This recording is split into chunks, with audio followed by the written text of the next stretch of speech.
భారత రాజ్యాంగం ద్వారా లాభపడ్డ వాళ్ళంతా విశ్రాంతిలో ఉన్నారు. రాజ్యాంగం ద్వారా నష్టపోతున్న వాళ్ళు యుద్ధంలో ఉన్నారు. ఇలాంటి పరిస్థితుల్లో రాజ్యాంగానికి కృతజ్ఞత చెల్లించాలని డాక్టర్ మల్లు రవి గారు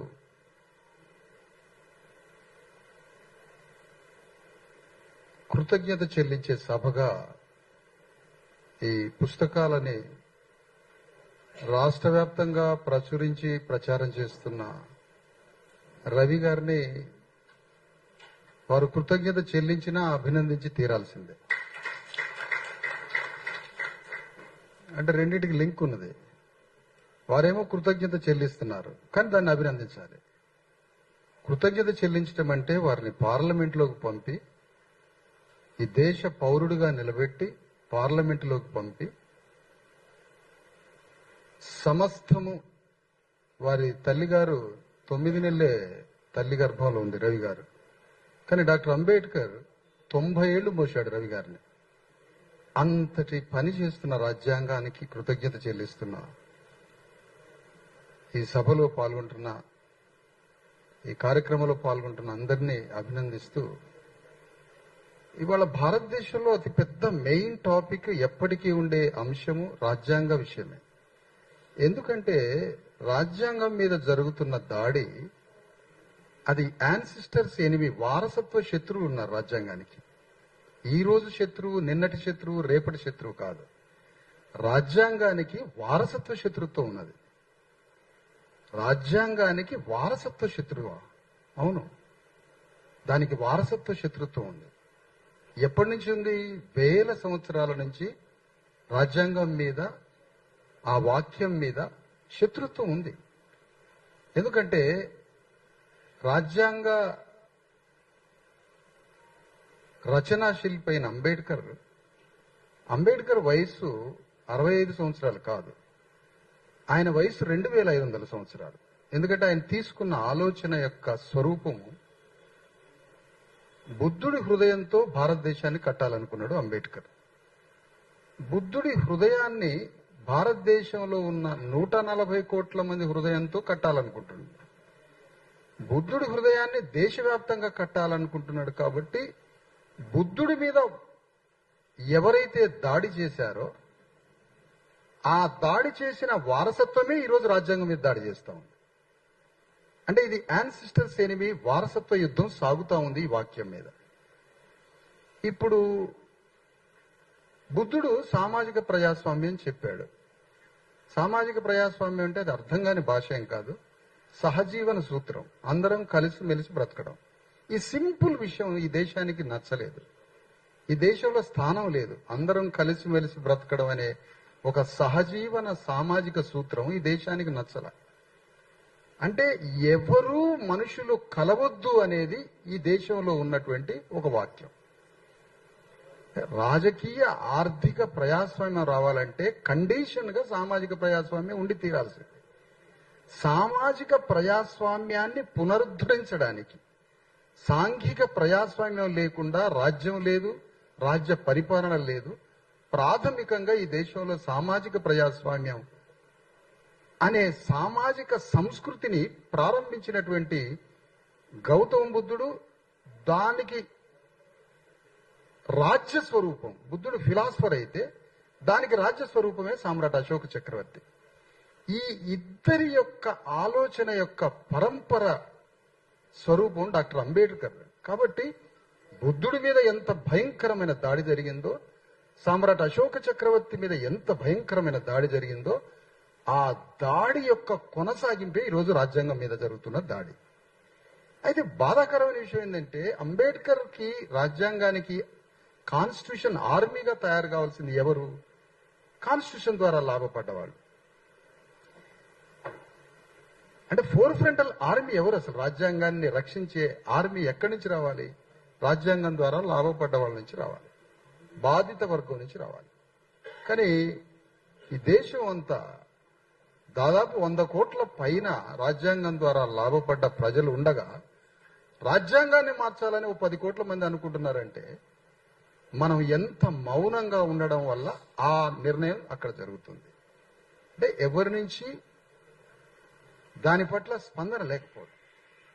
ఇక్కడ డాక్టర్ అంబేద్కర్ యొక్క ఆలోచన విధానం, రాజ్యాంగం యొక్క ఆలోచన విధానం, ఇక్కడ రాజ్యాంగం సభలోకి వెళ్తే రాజ్యాంగం రాయొచ్చు అంబేద్కర్.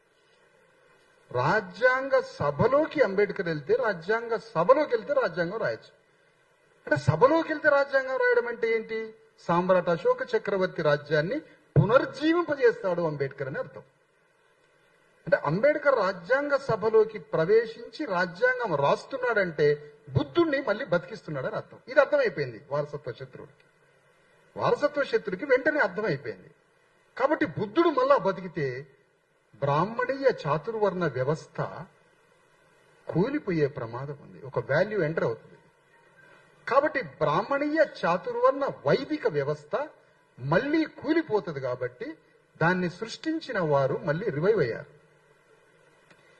కాబట్టి గౌతమ బుద్ధుడు మళ్ళీ పుడతాడనే భయం, సామ్రాట్ అశోక చక్రవర్తి మళ్ళీ పుడతాడనే భయంతో అంబేద్కర్ రచనా సభలోకి ప్రవేశించడానికి దేశంలో ఉన్న వైదిక బ్రాహ్మణీయ శక్తులు మొత్తం అంబేద్కర్ని రచనా సభలోకి రానియకుండా ఎలక్షన్స్ లో అభ్యర్థిని పెట్టి అంబేద్కర్ని ఓడించారు. మరి అప్పుడు ఆర్ఎస్ఎస్ ఉందా? కాంగ్రెస్ పార్టీ ఆర్ఎస్ఎస్ స్వరూపంలో ఉందా? మనకు తెలియదు. ఆ విషయం ఎవరున్నారో మనకు తెలియదు ఆ సందర్భంగా. కానీ అంబేద్కర్ని రాజ్యాంగ సభలోకి ప్రవేశించకుండా చేయడంలో మొదటి గొడ్డలితోటి ఫస్ట్ వేటు అంబేద్కర్ ఓడించారు. రాజ్యాంగ సభలోకి ప్రవేశించలేదు. రెండవ వేటు, ఇక ఎప్పుడు రాజ్యాంగ సభలోకి పోవాలి అంబేద్కర్? పోయే మార్గం లేదు, ఓడించారు. ఏ విధంగా పోవాలి మరి? జోగేంద్రనాథ్ మండల్ అని బ్రిటిష్ టైంలో న్యాయశాఖ మంత్రిగా చేసిన ఒక చండాల్ కులస్తుడు అంబేద్కర్ తీసుకుపోయి బంగ్లాదేశ్ లో పోటీ చేయించాడు ఎలక్షన్స్ లో. మళ్ళీ అక్కడి నుంచి గెలిస్తే రాజ్యాంగ సభలోకి అడుగు పెట్టొచ్చు అని అంబేద్కర్ తీసుకుపోయి అక్కడ చర్మకారులు, చండాలులు, ముస్లింస్, శూద్రులు, నామశూద్రులు అందరూ కలిసి అంబేద్కర్ని గెలిపించి మళ్ళా రాజ్యాంగ సభలోకి పంపిస్తారు. ఇది తెలిసిన అప్పుడున్న రాజ్యం మళ్ళీ అంబేద్కర్ గెలిచిన ప్రాంతాన్ని పాకిస్తాన్ లో గెలిపేశారు. మళ్ళీ రెండవ గొడ్డలతోటి మళ్ళీ నరికారు అంబేద్కర్. బుద్ధుడు మళ్ళీ భారతదేశంలో రివైవ్ అవుతాడేమో. అంటే ఈ వేట, ఈ ప్రతీకారం, ఈ పగ, ఇది ఎంత పెద్ద వారసత్వం. దీని పవర్ జనరల్ గా ఒక ఇంట్లో రైవల్టీ ఉన్నప్పుడు దాయాదుల పోరు అంటారు. దాంట్లో ఎంత పవర్ ఉంటుంది? ఇక్కడ కూడా 2500 సంవత్సరాల నుంచి ఒక వారసత్వ శత్రు వెంటబడుతున్నాడు. ఒక అదృశ్య శక్తి, అది కనపడదు ఎక్కడ. అంబేద్కర్ గెలిచిన ప్రాంతాన్ని పాకిస్తాన్ లో కలిపి అంబేద్కర్ ఏమైనా రాజ్యాంగం రాసుకోవాలంటే పాకిస్తాన్ పోయి రాసుకోండి అన్నారు. మళ్ళీ నరికారు అంబేద్కర్. అప్పుడు ఈ అంబేద్కర్ కి అర్థమై మళ్ళీ లార్డ్ మౌంట్ బాటన్, విన్సెంట్ చర్చిల్ దగ్గరికి పోయి ఏం మాట్లాడుకున్నారో ఏమో తెలియదు కానీ అంబేద్కర్ని, ఒక పార్లమెంటు సభ్యుడిని, రచనా సభ్యుడిని పక్కన పెట్టి అంబేద్కర్ని గెలిపించి రాజ్యాంగ సభలోకి అడుగు పెట్టిస్తారు లార్డ్ మౌంట్ బాటన్, విన్సెంట్ చర్చిల్. ఈ దేశంలో ఉన్న సెక్యులర్ డెమోక్రసీ ఉన్న, హృదయం ఉన్న వాళ్ళు ఎవరైనా ఉంటే వాళ్ళు వీళ్ళు కలిసి మొత్తానికి రాజ్యాంగ సభలోకి అడుగు పెట్టిస్తారు. రాజ్యాంగ సభలోకి అడుగు పెట్టినాక ఇక బుద్ధుడు బతుకుతాడు, ఇక సామ్రాట్ అశోక చక్రవర్తి బతుకుతాడు. కాబట్టి మళ్ళీ ఒక 10 మంది కలిసి ప్రపంచం అంతా తిరుగుతారు, రాజ్యాంగం రాసేవాడు ఎవడని ఉన్నాడా అని. ఐవర్ జెన్నింగ్ అని ఒక ప్రొఫెసర్ దగ్గరికి పోయి, మీరు ఈ భారతదేశానికి రాజ్యాంగం రాయాలి అంటారు. ఇక అంబేద్కర్తో రాయించొద్దు.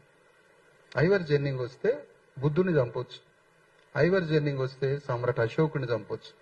ఆ ఇద్దరిని చంపితే చాతుర్వర్ణ బ్రాహ్మణీయ వైదిక ధర్మం మళ్ళీ విజృంభిస్తుంది. కాబట్టి నేను బ్రాహ్మణుని అనట్లేదు సార్, బ్రాహ్మణిజాన్ని అంటున్నా. ఈ మధ్య బ్రాహ్మణుడు అని చూపించి మిగతా శత్రువులు అందరి మీద బట్టగప్పి వీళ్ళు లేరు, ఈ దొంగలు ఇక్కడ లేరని చూపిస్తున్నారు. అది కాదు, బ్రాహ్మణిజానికి మనం శత్రువులు, దోపిడీ భావజాలం. కాబట్టి ఇక్కడ డాక్టర్ అంబేద్కర్ని మళ్ళీ రాజ్యాంగం రాయనీయకుండా శూద్రులు మళ్ళీ ఈ దేశాన్ని పరిపాలిస్తారా? పురాతన కాల వేల సంవత్సరాల భారతదేశంలో ఉన్న సమానత్వ పునాదిగా ఉన్న జంబూద్వీప విలువలు మళ్ళీ ఏమైనా రివైవ్ అయితాయా?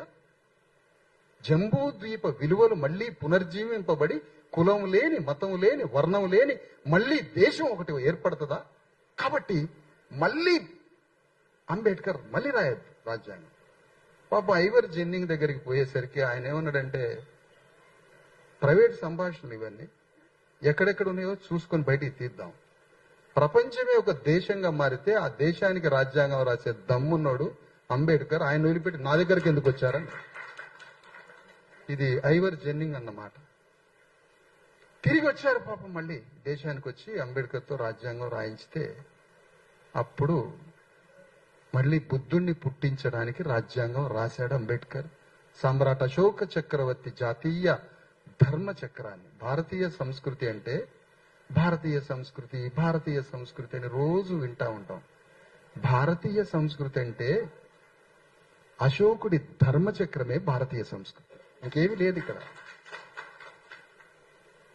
ఆ భారతీయ సంస్కృతి అంటే అశోక ధర్మచక్రంలో ఉన్న 24 విలువలతో సంఘాన్ని కడితే వర్గం మాయమవుతుంది, స్త్రీ దోపిడీ మాయమవుతుంది, వర్ణం మాయమవుతుంది, కులం మాయమవుతుంది, సాంఘిక ప్రజాస్వామ్యం పునర్జీవింపబడి అందరం అన్నల్దమ్ముల్లాగా ఫ్రాటర్నిటీతో బతికి అమెరికాని, చైనాని, జపాన్ని, అన్ని దేశాలని ఈ భారతదేశ కాలి గోటికి అంటిన అణువుతో సమానంగా ఎదగొచ్చు.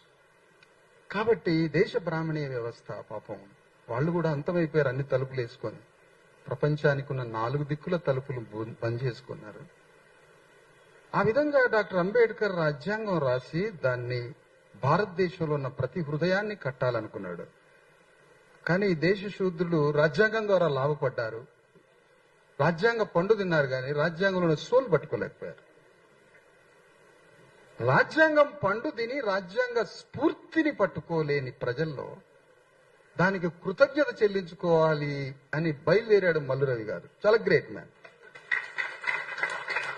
పండు తిన్న వాళ్ళంతా పరారైతుంటే ఈ మనిషి వచ్చి రాజ్యాంగం పంచుతున్నాడు ఏంటి? గ్రేట్. మీరు కృతజ్ఞత చెల్లిస్తున్నారు, చాలా గొప్ప విషయం. ఇప్పుడు ఈ దేశంలో భారత రాజ్యాంగాన్ని మార్చి బ్రాహ్మణీయ, చాతుర్వర్ణ, వైదిక, మనుధర్మాన్ని స్థాపించడానికి బయలుదేరుతున్నారు.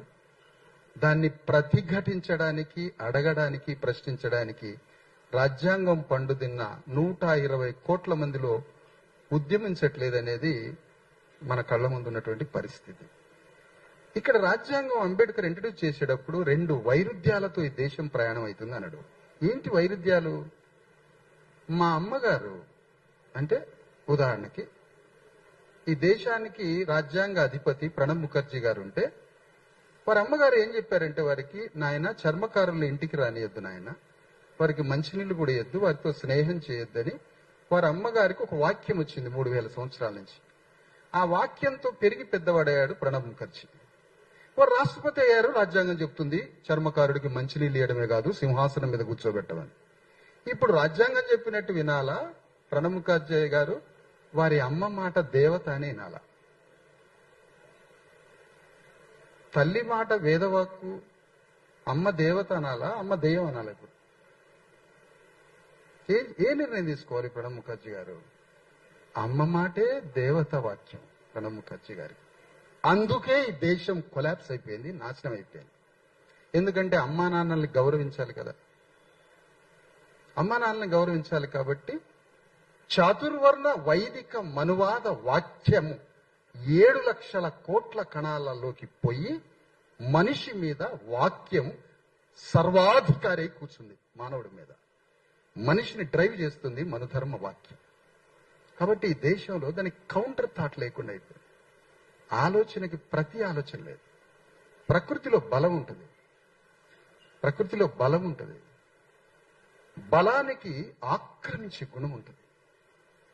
ఆక్రమించే గుణంతో ఒకడి దగ్గర సంపద పోగుపడుతుంది, ఒకడి దగ్గర సంపద మొత్తం పోగుపడుతుంది.